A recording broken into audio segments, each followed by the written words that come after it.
Okay, let's carry on our CSS Pokedex, where we look at some of those rarer CSS features. Today we're looking at the amazing object fit property. Okay, so here's your problem. You're creating a row of images, you lay them all down, you're using some sort of flexbox grid, whatever, but they're all different sizes. What's the solution to this? Well, you want them all to be the same width, so you set that to be a max width, 100%, whatever, and you give them a container, and you set a width on that. That means it will just use the auto height. But what if the heights are all different because the images are different? You're going to just have uneven row heights. That's not going to look very good. Simple. Someone just suggests you just set their heights to a fixed size, right? You just squish the images up and you've solved the problem. No, don't do that. Like, don't do that ever. There's been a few solutions to this because it's quite a common problem.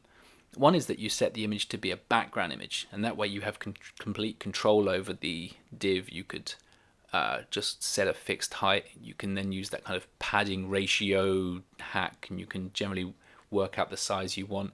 You can also use that background position to just sort of center the image or place it wherever you want. But they do feel just like that. They're hacks to solve a problem.